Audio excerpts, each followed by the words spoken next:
Thank you for watching Focus on Liberia. This is Roundtable Africa. I'm Sekou Kela, your host. I'm very happy to be here today. Edward Amara, thank you for joining us, my co-host. How are you feeling? Well, I'm doing good and I feel happy to join this program, especially this warm afternoon in Sierra Leone. I want also to join you in welcoming our thousands of viewers across the continent of Africa. Right. And oh, sorry, just a second. So, Edward, today's topic we are discussing Africa and the United Nations. As you may be aware, as our viewer may be aware, the United Nations General Assembly is ongoing. This is an annual event, and the whole world is meeting right now. And we want to discuss how it relates to Africa and what Africa seeks to benefit. So, what do you think about the topic? Well, this is a fantastic topic, undeniably very attractive to the ears of our listeners. Because when we talk about the United Nations, we speak about a kind of governmental organization that involve almost the entire countries within the world. So each time we have the UN, it captures our attention for both negative and positive things. And Africa is also intertwined into most of the United Nations activities. So it's a fantastic topic. Africa depend on the United Nations depend on Africa, and we'll have a long-standing interwoven relationship with the said organization. So it's a fantastic one. It's a good one to dilate on. It's a good one to listen. It's a good one to pick up issues. Right. So, without wasting most of the time, uh, what's the role? What's Africa's role at the United Nations? First of all, what we want to know, Edward, is why the United Nations was founded. In addressing this question, I want you to tell us why the United Nations as an organization, why was it founded? We know it was founded in World War II, but why? And today, after a decade or nearly a century now since this organization was created, who is benefiting? And what is Africa benefiting, especially as a continent? And is it still necessary for us to continue? So, first of all, we want to know the role, Africa play in the United Nations and what it benefits, and what the role of United Nations is vis-a-vis Africa.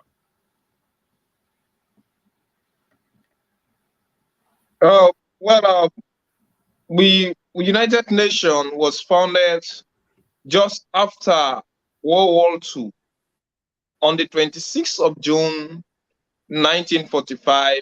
That was when some countries, including the US, China, France, and others, met in San Francisco, USA, to form what they call the United Nations. And the main purpose of the United Nations was to help prevent what caused World War II. Because everybody thought that after World War I, no world war would have been fought on the continent or in the world. Unfortunately, the League of Nations could not prevent the erupting of World War I. Then, after the seizure or the end of World War II in 1945, some world countries in the world, especially led by the United States of America, decided to meet in San Francisco, USA, to form the United Nations. And the main purpose why they formed the United Nations was first the paramount thing about it was to foster world peace, because they realized that people were fighting against themselves, especially like world power. You think about Germany, you think about Russia, you think about China, you think about USA, France, and Germany, and other people were just involved into creating unnecessary problem. So they formed the United Nations for at least what happened in World War I, and that same mistake could not prevent World War II occurring, because it was based on the activities of World War I that they formed the League of Nations. But the League of Nations, because of its ineffectiveness, it could not prevent the fighting of World War II. So they formed the United Nations, one, to foster international peace, for socio-economic development, and maybe to ensure that there is peace, there is security, and the abuses of human rights that took place in World War One and World War Two, things like that could not actually be entertained or facilitated henceforth. And a lot of abuses of other things happened when the United Nations was founded in before the formation of the United Nations. So as I stated initially, the UN or United Nations organization was actually formed to prevent any other world war fighting in the world, and to ensure that there is international peace, there is a respect of human rights, there is also a cultural development, and there is stability to foster democracy whatsoever thing. Then you also spoke of Africa's role on the United Nations. Maybe Africa have a very long-standing relationship with the UNO because the United Nations was formed, and the only countries that we are entertained or empower or given the absolute right to be membership or to become members of the United Nations, we are countries that we are independent on the continent of Africa. And if you are independent, meaning you have the volition to join the UNO or the United Nations organization. See places like Liberia, you think about Egypt, Ethiopia, and others, they have a very long-standing it was formed with the notion that as long as this country is independent, we should have what like volition, we should have a right to take decision unanimously, and nobody should have that absolute right over another because it was meant to foster world peace. So Africa rule was actually part of, because when they formed the United Nations, you join it based on independence, and the country head of state or president was also entitled to make certain decisions in the United Nations. That was why it was formed. All right. Thank you very much, Edward Amar. I think I will buttress what you said right there, about this United Nations. But what I really want to emphasize on is the reason why United Nations was created, what role Africa has been playing. Like you said, it was created to foster global peace, to create uh, peace and harmony in the world, especially after World War II. So the world was trying to move on to say, look, we should now graduate from the stage where empires attack empires for no reason, probably because this empire needs certain resources from this empire. So they just attack you. So it was natural in the war for one empire to attack the other. So the United Nations was like, okay, this organization will be formed to respect each other's sovereignty. You see, to respect each other's territorial integrity, your border will be respected. And no country shall attack another country just because you need their resources. Now, this is why the United Nations was formed. But when we look at the world since then, has that changed? Looking at the Iraq war, looking at the Afghanistan war, looking at the Syrian war, looking at Libya war, looking at U.S. intervention in Somalia, and all these places. So we are asking, where is that UN charter that says no nation shall attack another nations just because you need their resources? We've seen them, United States of America, violating that particular charter of the United Nations. Russia recently has violated that by attacking Ukraine. So Africa, we are asking, what is its role in this organization? For me, Edward, I will tell you point blank, I don't know what role Africa is playing in the United Nations. I am still confused about the role of Africa. All I know about Africa's role in the United Nations is that they go to the General Assembly and make beautiful speeches. Beautiful speeches to nobody. Nobody's on the bench when African leaders speak. The rooms are virtually empty when African leaders speak. Nobody listening to them. Their voice hold no waters. They do not have any power in the world. Their voice shake no table. Whatever comment they make, it doesn't change the power dynamics in the world. So African leaders actually, every year, they travel to the UN General Assembly to sleep in beautiful hotels, eat good food, take pictures, speak to empty benches, and come back. That's the role of Africa in the United Nations, in my view. You said where Africa was founding members and they were at the beginning. Yeah, they did all these things. But what role are they playing today at the United Nations? For me, that's the question. And Well, I any answer. well, yeah, you we I don't know. You admitted to me sometime. Well, you are right because the United Nations was formed to foster world peace. Nevertheless, because of what you watch at the United Nations, their organogram uh, has been what's organized on an unequal basis. Unfortunately, you watch at the United Nations, you watch they have different bodies. Like, and a part of those bodies, Africa is definitely not part on what they call the Security Council. On the Security Council, you have the United States of America, that is USA. Then you have what? You have France, you have China, you have Russia, and you have the UK, that is the United Kingdom. And these are the most powerful countries on the powerful countries in the United Nations, and they are sitting on the Security Council. They have equal rights and they have the power to veto all of these things. Unfortunately, darling Africa, no country on the continent of Africa is being represented in the Security Council. And there is no other country on Africa, on the continent of Africa, that is a representative of the United Council on the United Nations Security Council, and they have the absolute power. You may think that administratively, maybe the secretariat is given the opportunity to to coordinate the daily affairs of the United Nations.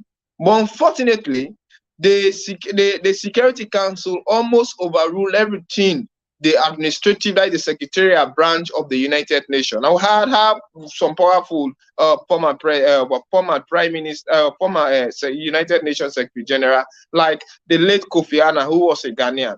But there is nothing, even if you can make recommendation, one thinks and feel that this is what how the United Nations should run. He was vocal, very eloquent, robust in doing things. Unfortunately, his ways, he imparted certain things on the continent of Africa. He fostered change. Maybe somebody can think that he was an eloquent person, somebody represented Africa, and somebody who was widely known. But one of the most famous, if not the famous, on the the famous United Nations Secretary General. But unfortunately, Africa does not have that monetary power to control whatsoever thing that might be done in the world.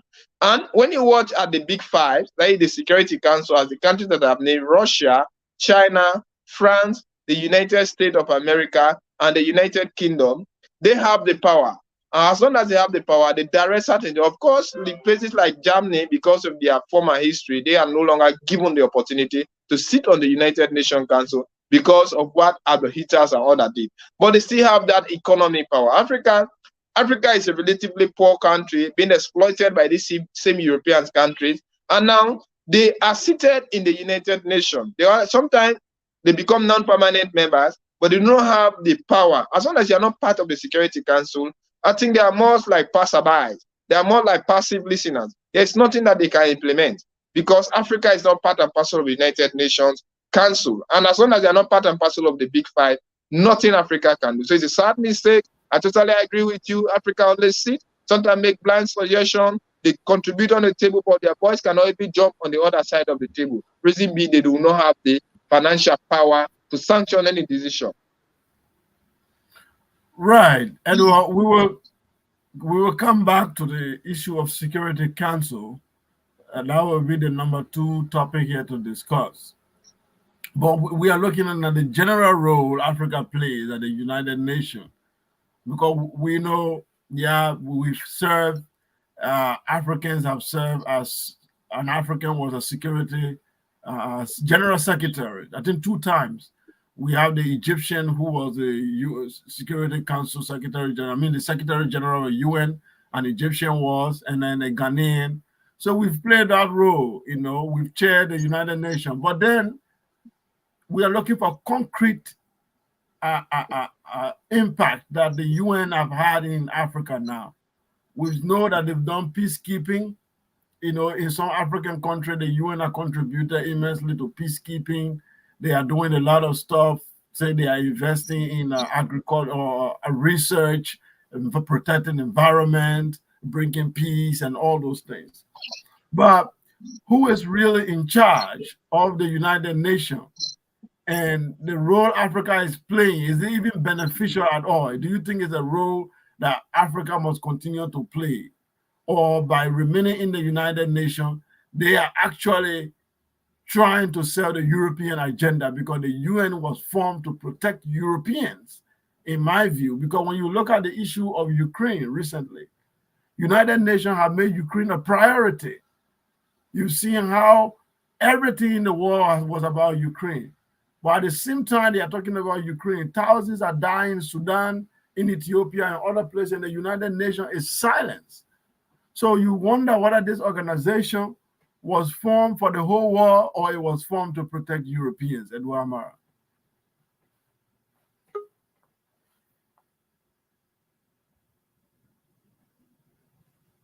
Oh. Edward, are you there? Yeah, I'm here. I'm here. Sorry, network. Okay. Yeah, I was trying to say the double standard in the United Nations, how they treat matters that affect Europeans differently from those that affect Africans and other people. And I gave example of Ukraine. If you see how the United Nations have responded to Ukraine crisis, they've taken strong measures. They were engaged. They were doing a lot. They were willing to put a lot of money in. But looking at what they've done in that short period of time and how slow they are to act in Kenya, I mean, how they call it, Sudan, how slow they are to act in Ethiopia. So one wonder whether this organization was formed for the war or it was formed to protect European interests. That's what I was asking. Well, yeah, you know, we as I was rightly saying, let's watch at Africa's contribution on the United Nations. We talk about our financial power. We see Ukraine. Ukraine is seated in a very good area in terms of its contribution to the world. Like for green, you talk about for in terms of electricity. When you talk about gas and whatsoever thing. Unfortunately, Africa is doing more or less. They only come in Africa maybe on exploitation. But the world is through the United Nations. What it was formed to foster international global peace. Unfortunately, there is still that stereotype. There is still gender discrimination, and there is still racial discrimination at the United Nations Council. You rightly stated. You see conflict like Somaliland. I mean Somalia. You see conflict like Ethiopia. You see conflict like the Sudan and other places. They have suffered a lot of a lot of destruction have actually taken place into this country. Unfortunately, United Nations have been very slow in responding to the humanitarian needs of this country. And most of the time, maybe you see few peacekeepers coming over there, and these peacekeepers, instead of them fostering peace and stability into the country, they may end up exploiting what they met over there. Because everything about Africa is so poor. Here we are poor, we are illiterate, and at the same time, people are even ignorant of what they are doing. Many a time, most of those peacekeepers that come into Africa, you think about Sierra Leone, the Central African Republic. How many times United Nations accused of committing injuries, can rape and other things? You think like Somaliland, you think like Somalia, you think like Sudan. You talk about what you talk about Ethiopia. Then when you watch into Asia, you think like places like Afghanistan. Other countries are actually going, you think as Syria and other places. They're actually going on the war or attack from things that the United Nations could have intervened and prevented those things. But they play low role on them and they watch scenarios like that to continue. Unfortunately, when Russia attacked Ukraine, the United Nations have taken that bubuzela in it on air, and the Western propaganda, the media whatsoever thing. That tell you that Africa is not being taken so serious, and even most countries into Asia are not being taken serious on the United Nations. They still have that kind of racist configuration. Their mentality has been configured on racism, and at the same time, they believe into that supremacy behavior. They just believe that anything that is a pure white man, they follow it. As long as it's part of Asia or Africa, they have abandoned. Maybe it is because of their monetary contribution, but majority of those who sit on those security council, they value Europeans, they value the Westerners. They forget about Africa, and most of those Asian countries. That is why I say what is happening today in Asian countries, what is happening today in African countries, the UNO do not take it seriously. But anything that happened into Europe, like the latest development into Ukraine, they have taken it, put it on everywhere, and the United Nations is pouring things over there heavily. So that tells you that Africa still have an unequal position in the United Nations, and these people have their people can even remember what the head of the WHO, something Theodore is somebody from Tigray. He came out publicly and criticized the United Nations, especially the WHO or others, that we have seen what is going on in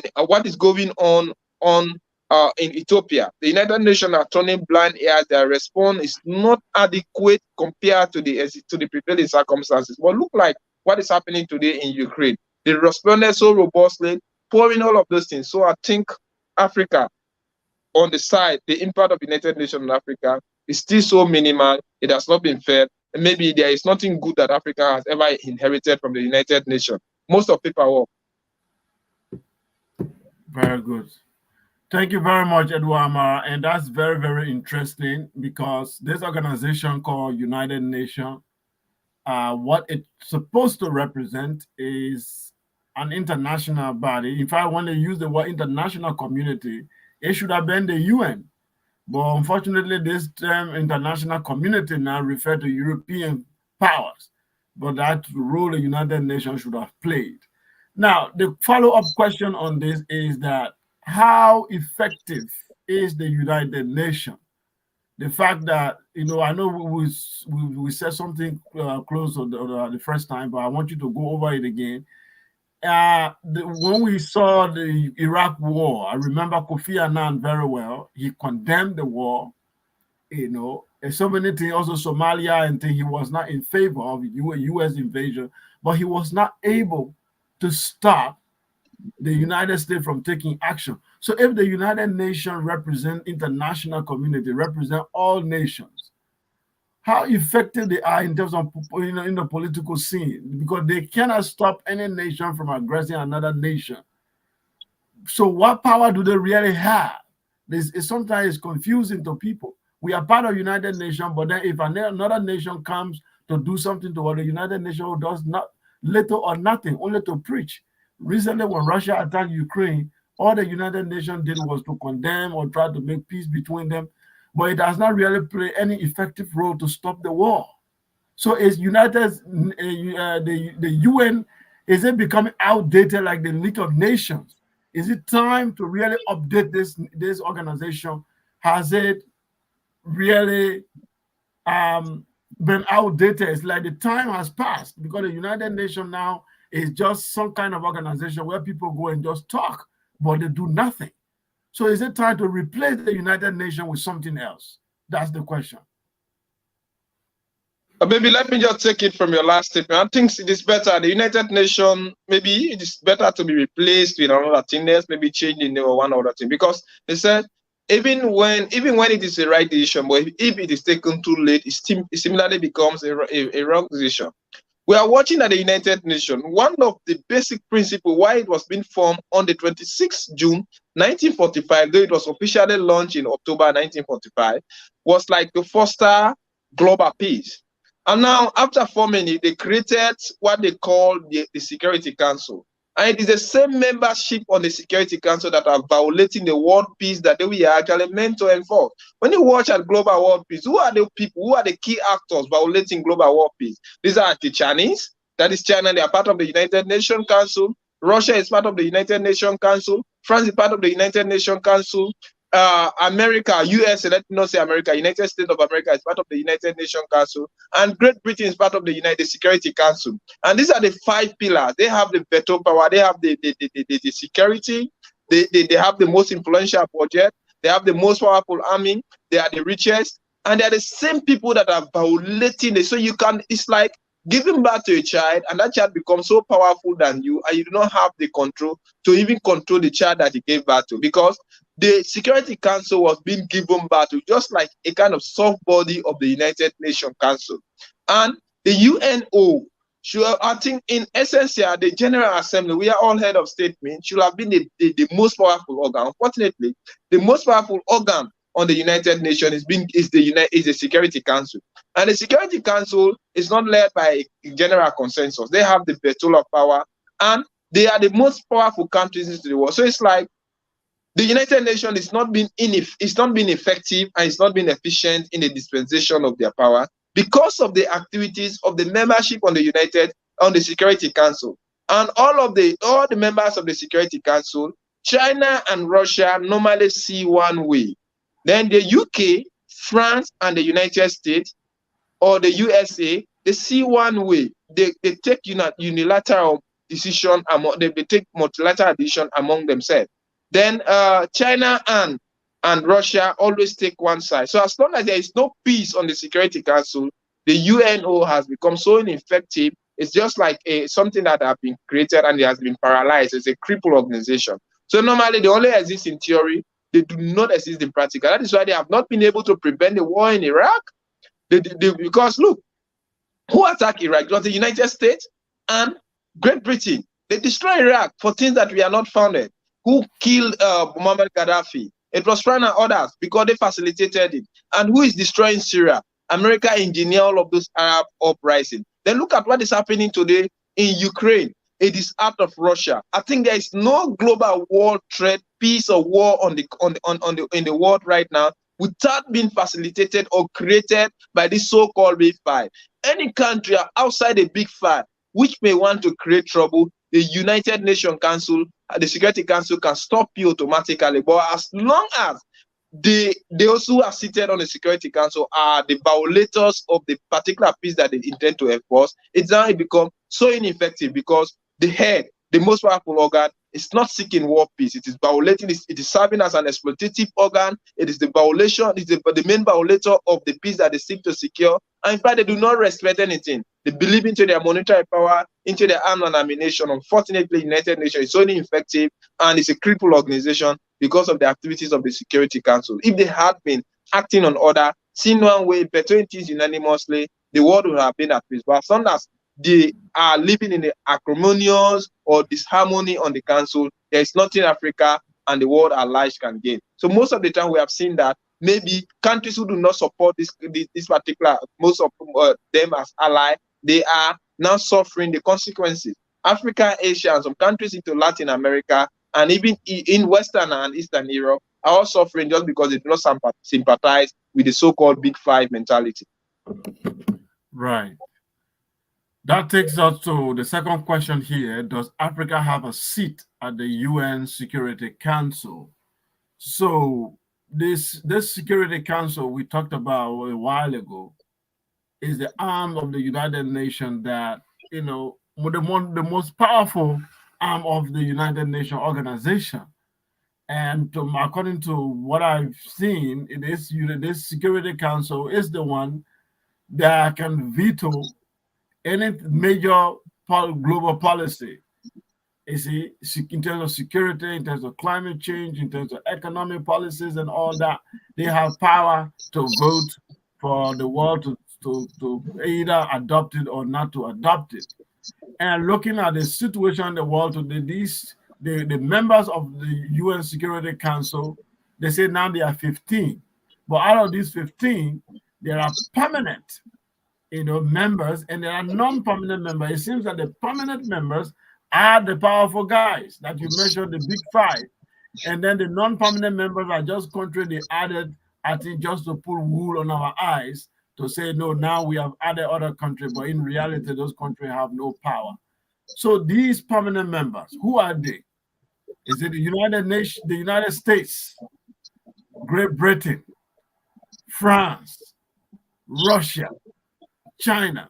Now, these countries, no African country is included here in these permanent member of the UN Security Council. And the African Union has been crying for a past decade, calling on the United Nations to reform. I remember the famous speech by Robert Mugabe. He said the United Nations has to reform itself to include Africa, to give Africa a seat at the Security Council. Why? Because there's over 1 billion people on the continent. Okay. So you just take two continents, the Americas and North America, and you take Asia or Eurasia and then Europe and put them together, and then they form member of the Security Council. You exclude Africa, the second largest continent in the world, the continent that carry 1/3 of the world natural resources. We are so consequential in terms of economy. We are so important to all nations in the world. Yet we are excluded from the Security Council. So that any major decision in the world today, when in terms of nuclear war starts tomorrow, Africa has no say. All we have to do is to say to be at the receiving end. So for me, Edward, is it time for Africa to say goodbye to the United Nations, or at least in a way of protest, to say if we cannot be at the Security Council, we will withdraw from this organization because it does not protect our interests. We cannot vote on anything. For example, when they attacked Libya, okay, of Colonel Muammar Gaddafi, if Africa was at the Security Council, they could have vetoed that. They could join Russia and China and say, no, that you cannot attack a sovereign nation. But because we are not there, any decision can be taken about the continent, and there is nothing we're going to do. We'll just sit and watch.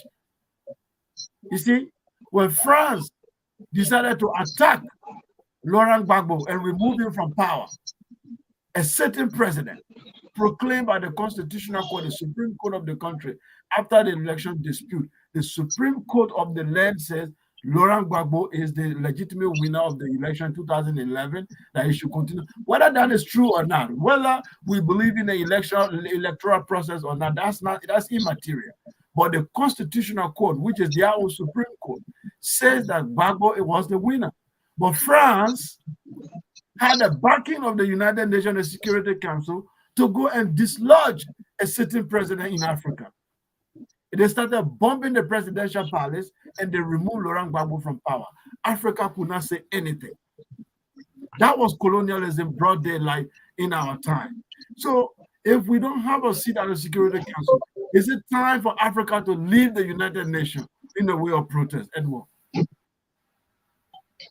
Oh, thank you very much. Africa does not have a seat on the United Nations Security Council, the permanent seats. The big five, you already mentioned them. Maybe I don't think Africa should leave the United Nations for now. Rather, they can mount protest, because we're a continent now heading around over maybe something over 1 billion people now. And we are very important to the United Nations and to the world at large. Having underscored that Africa has never been provided with a permanent seat, and the like of Robert Gabriel Mugabe, who is now late, was actually advancing reasons why he was one of the proponents of the idea why Africa should be given a seat on the United Nations Permanent Security Council. Unfortunately, they did not. Now we can see like Kenya, Ghana, and Gabon, they are part and parcel of the non-permanent seat, and they are only given and on the non-permanent seat, you are elected for 2 years. Do you have the opportunity to be re-elected, based on your contributions or your performance in one or two, in terms of subscription, one or two things. And on the non-permanent seat, what they did, they have given to Eastern Europe 1 country. Then Africa and Asia, they gave them 5 seats. Then you see like Latin America have the opportunity to elect 2 members. Then like Western Europe have the opportunity to elect 2 members. So a combination, Africa and Asia 5 members, Eastern Europe 1 member. Then Western Europe, what we talk about Western Europe, they are given 2 members. Then Latin America 2 members. They combine it together to be 10. Unfortunately, the non-permanent members can actually sit on the United Nations Security Council, but they can listen, make suggestions, but the Security Council is not obliged or forced to listen or even to obey to their suggestions. They can overrule them at any time. So it's like only the 5 security members, the permanent members, who have the power of veto.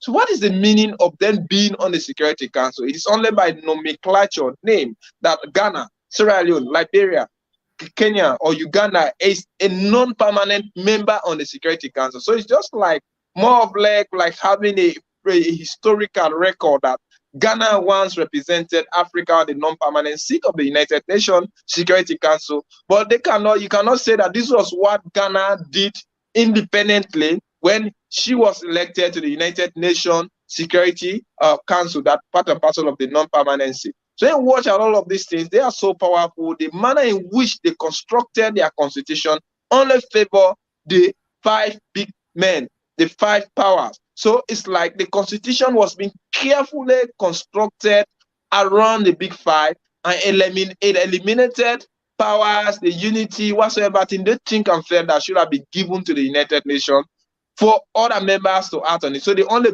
biggest actors, the most powerful, are the 5 big 5 members.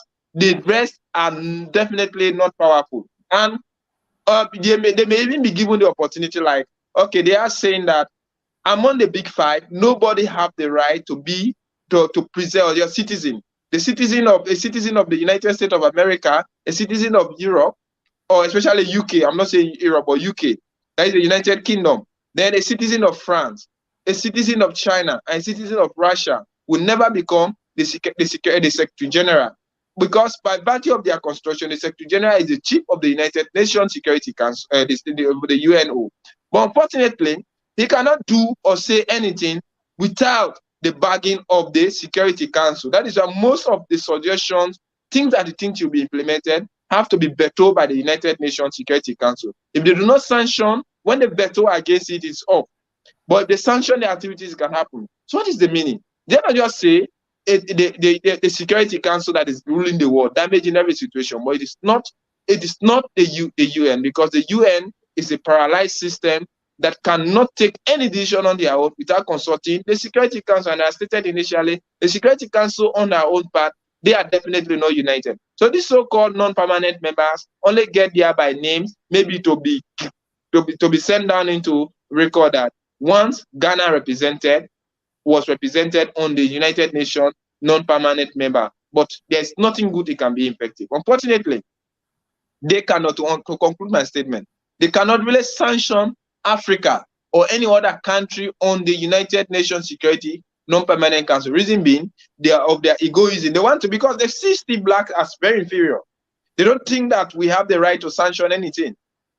And other countries, again, do not have the financial backing.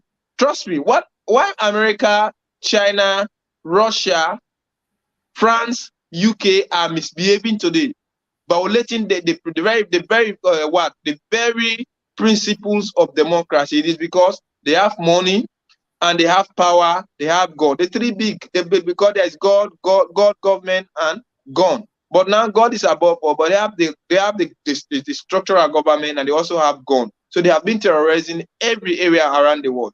How Africa is powerful to attack another country or another continent? No. But one European country can even destroy Africa because they are very powerful.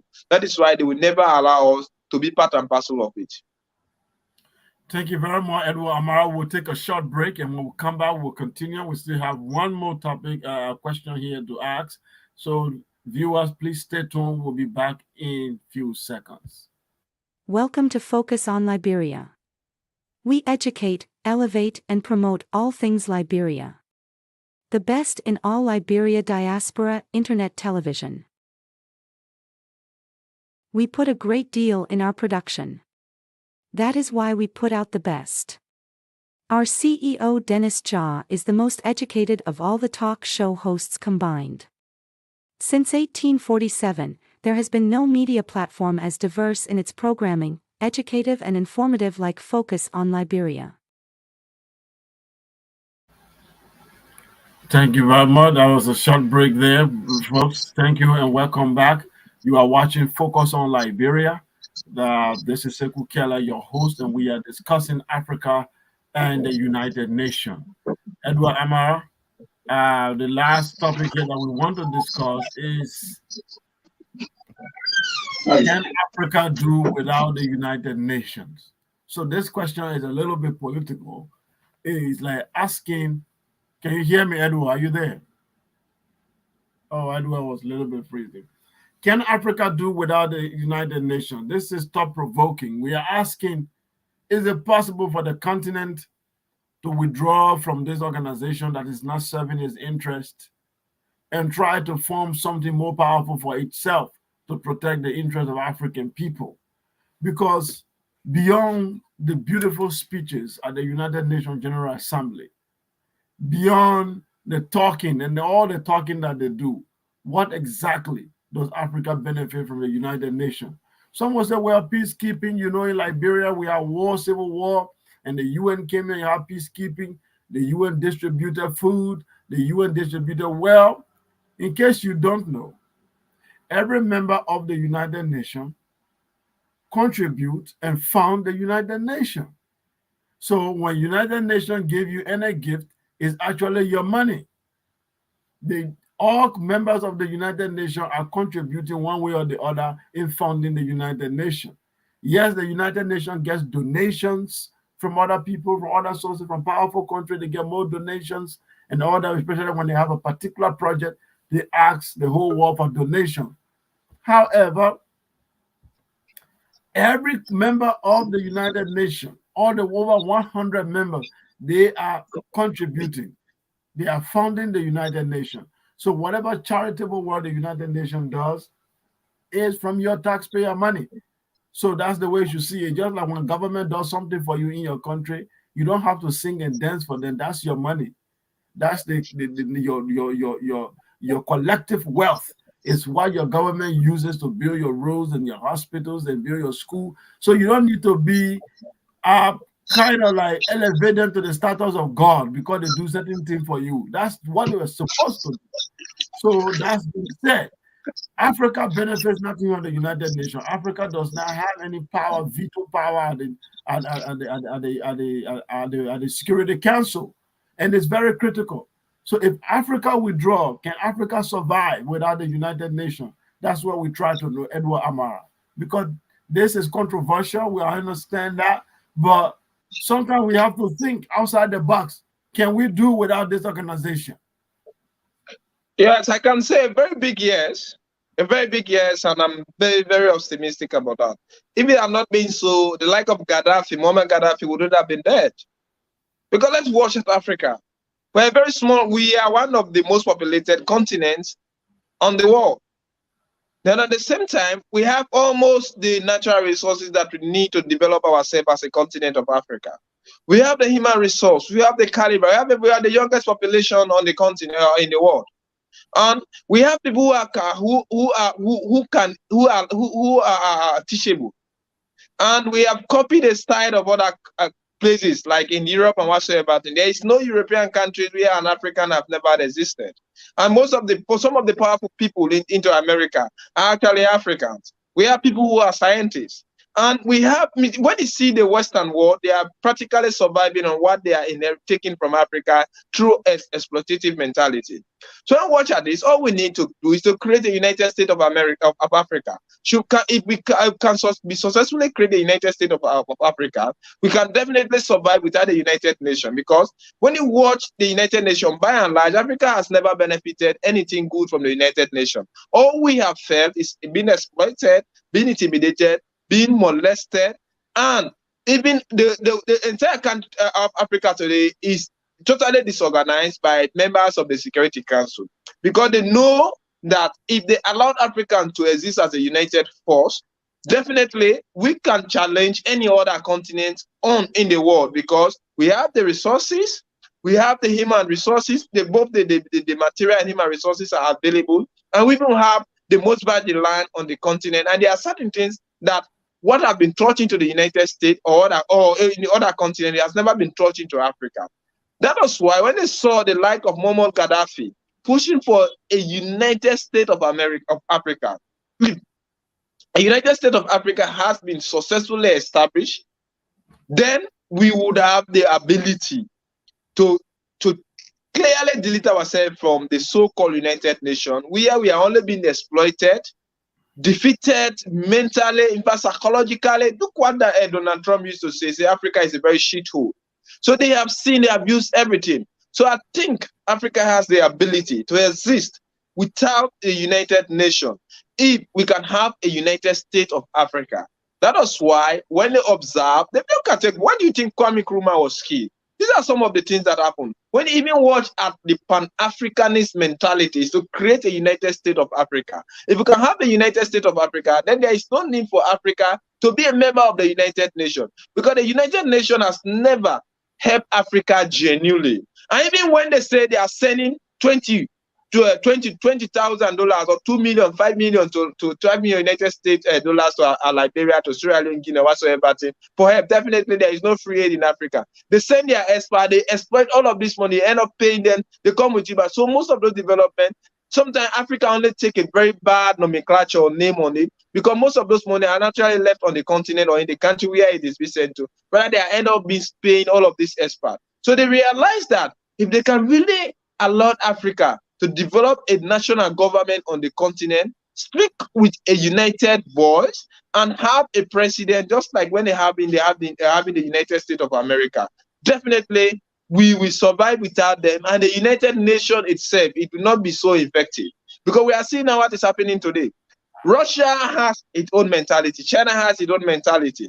Western Europe and maybe America, they somehow meet on one or two issues, but they have their own division. If Africa can take our own stand and forget about that, is why even now you are seeing Great Britain is involving with Commonwealth, trying to even ask friend countries to be a member of the Commonwealth, because they want to divide Africa. They know that if we can stand as a force, in fact, we can easily be identified. Our race is the most common thing. We can have a common goal to fight for. So they really know that with Africa, and if we can become united, have a united government, speak with one voice, have one goal, still follow the mentality, the goals, the objective, the aim, or the motives of the Pan-Africanist organizers. Definitely Africa, when they leave the United Nations, it will not be an effective body.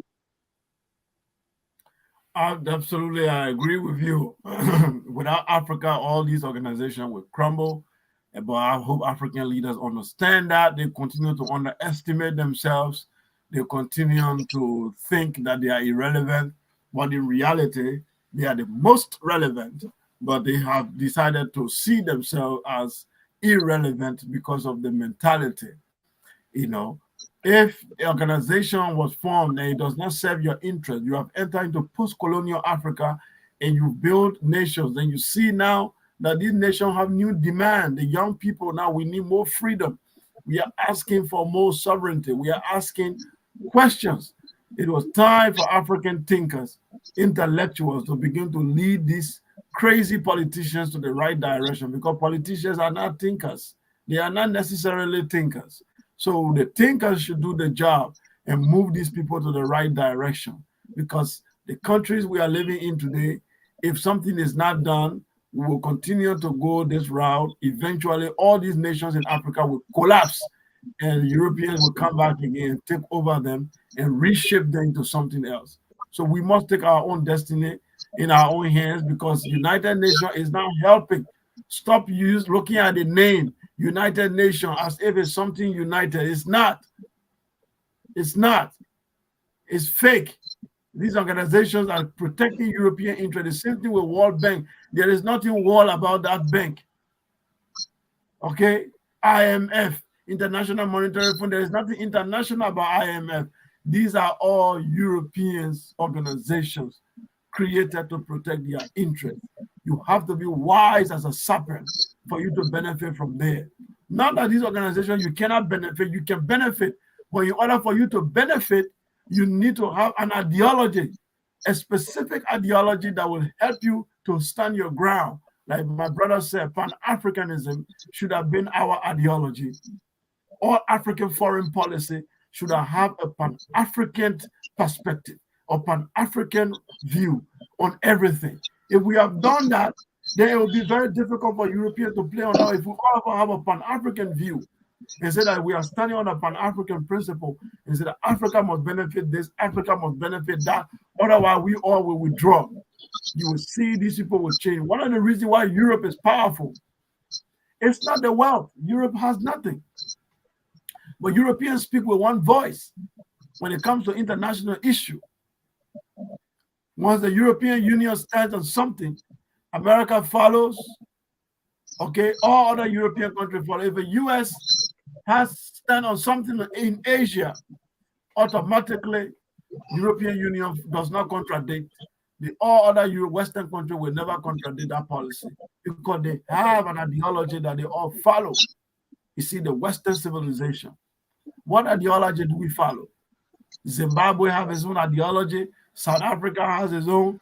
Ghana has its own. Liberia has its own. We are not going anywhere, man. We are jokers. You see, we are jokers. And except Africa redefine itself with Pan-Africanism and stand its ground, these organizations will continue to exploit us, and we have nothing, absolutely nothing to benefit. The human capital in Africa has to be developed. If we come together and unite, what is United Nations giving us? Nothing. Nothing. These organizations need us most. We don't need them. You see, all these NGOs you see in Africa, you don't need them. But we made ourselves as if we need everything and nobody needs us. That's the fake news that we've been given. So without Edward Mara, man, what's your closing statement for the day? We say goodbye and we wish them well. All these African leaders, we hope that they will start thinking, because each time they speak at the UN General Assembly, just watch. Somebody made that observation and I was able to find out myself. Each time an African leader is speaking, the room is empty. Nobody listens to them. Listen when the US president speaks. The floor is packed. Listen when Chinese speak. People are seated, Russia, and all the powerful nations. Whenever African leaders are speaking, they're like comedians. All they speak about poverty reduction or the general millennium goal, how we'll reduce polio. That's all they go to talk about. And nobody's listening. Your closing statement, my brother. No, thank you very much. You say if somebody fool you once, he's a fool. But if twice, you're a compound fool. I think Africa, we shouldn't behave like people who are dumb basses.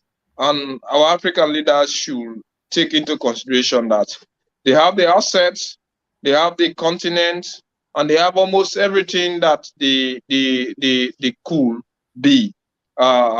They have everything that is within their own ability to be powerful as the like of United States and any other countries into the world.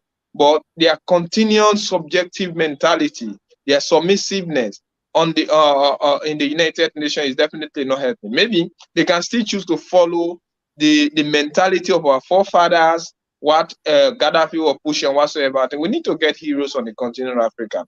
And we can definitely not succeed in the United Nations organization as long as Africa is not a member of the Security Council. And the Security Council has been constructed with the mentality of not allowing any other member to become a member of the United Nations Security Council.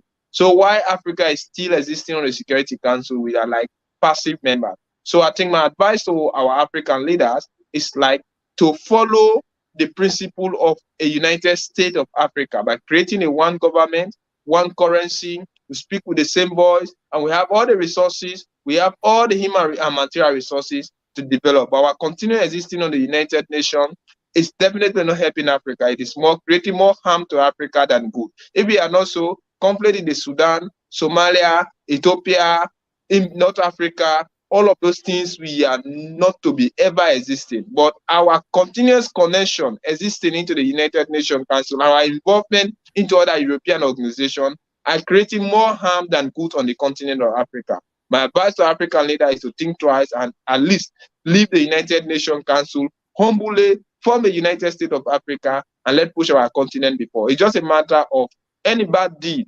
can really. It's just a matter of doing the dirty job, or somebody should do it. The fear coming into African leaders is not anything that is helping the continent of Africa. With or without America, we can survive.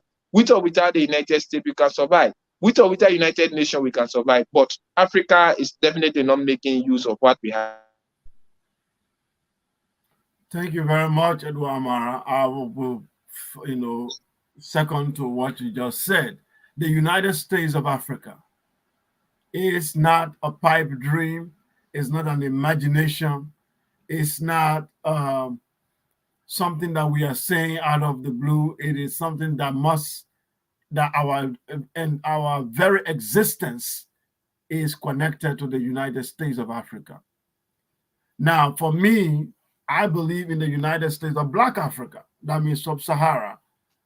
The United States of Black Africa, which is based on cultural basis, is very necessary for so many reasons to bring our countries together, bring our resources together, to say no more shall we be exploited again, no more shall we be enslaved again, no more shall we be colonized again, and protect our diaspora. Because these people in the diaspora, they have no protection. There is no voice for them at the United Nations. Nobody is holding U.S. accountable when they kill Black people. Nobody is holding anybody responsible when they exploit Haiti. What happened to Jamaica? What happened to the Bahamas? Africa forgets that these are her children. Africa forget that our foreign policy should be extended to these countries because historically they are connected to us.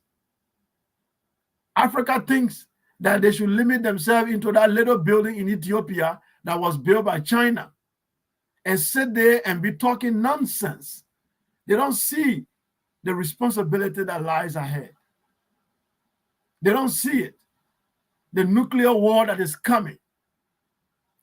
When Europe and the West and Russia and China will eventually confront each other, few decades to come. Few decades to come, the world will be a theater of war. If any of you think that we have moved on, the world is now a peaceful, secure place, you are wasting your time. As we speak, Russia is mobilizing its citizens to reinforce on Ukraine. China is strategizing how to take the little island of Taiwan. This will bring them face to face with the United States. Nuclear war will open. Whether we like it or not, in 1 decade or two, there will be nuclear war. Stop dreaming about it. Stop postponing it. Stop thinking that it will never happen. It's going to happen. Russia and the Western world will fight nuclear war. China and the Western world, they will fight nuclear war. Where will you be, Africa? That's the question your leaders are not asking with their big pot bellies. They are not asking these questions. That's the question they are not asking. What happened if a nuclear bomb drops in Pretoria? If a nuclear bomb drops down in Accra, in Monrovia, in Conakry, what will you do? What will be your response? Nothing. You have no response. You will go protest the United Nations. United Nations will not exist at that time. So when you sit down and say the United States of Africa is not necessary, we should remain in those tiny, tiny nations that don't even have air defense, know that we are not protected and we are vulnerable as any animal in the jungle. Liberia, my country, has no air defense. The Navy is zero. Okay? If even a province in Italy, a province of Italy, let's say Sicilia, is capable of capturing West Africa probably in a few hours because they have the air capabilities, they have the sea, they have every means to attack you. What do you have? Come on, vaccine you don't have. You have to wait and beg for these people to bring vaccine and vaccinate you. Yet you are a sovereign nation. Your own currency, you don't own it. The entire West Africa, majority of those currencies are printed, controlled by France. So we sit down here and say we have country. When election comes, we pass around talking tribalism. Oh, my countrymen or my religious men will be in power. You don't even have a country. Do you realize you don't have a country? The flag and the national anthem you guys are enjoying is for nothing, just ceremonial. It's all rituals. You don't, to have a country, you need economic sovereignty, you need political sovereignty. Do you have them? Do you have a military sovereignty? You don't. Do you have economic sovereignty? No, you don't. You don't have production power. You don't have industry to produce your own food. Just Ukraine crisis, all of the whole of Africa start crying that they don't have grain. So Africa must unite. Kwame Nkrumah said it, and whether we like it or not, that's our destiny. Africa must unite. The United States of Africa, or we die.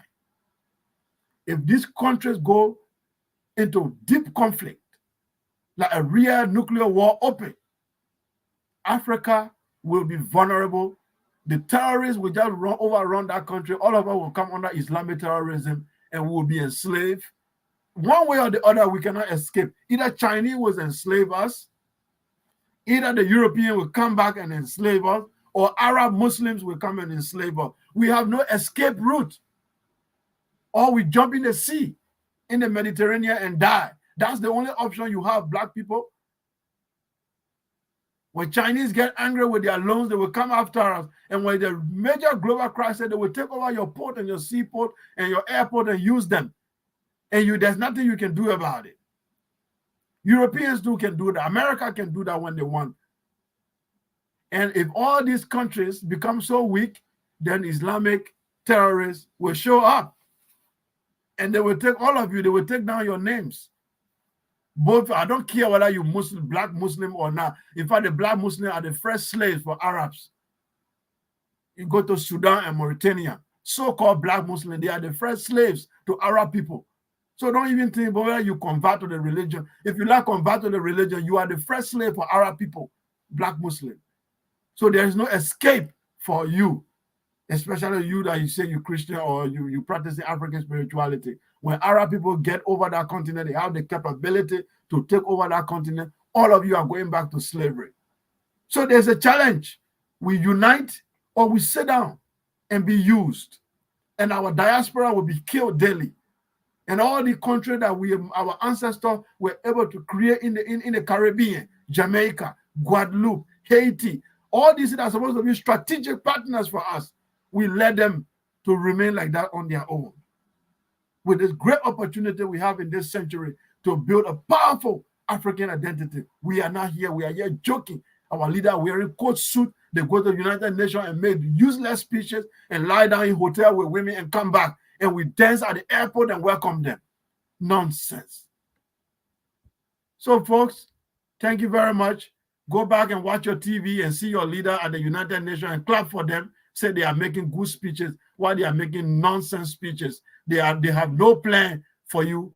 They have no vision of the world. They don't understand global politics and they don't understand what is at stake. The black man is once again preparing himself for slavery. That's the era we are in. So thank you, and we'll see you again next week on Focus on Liberia and Roundtable Africa.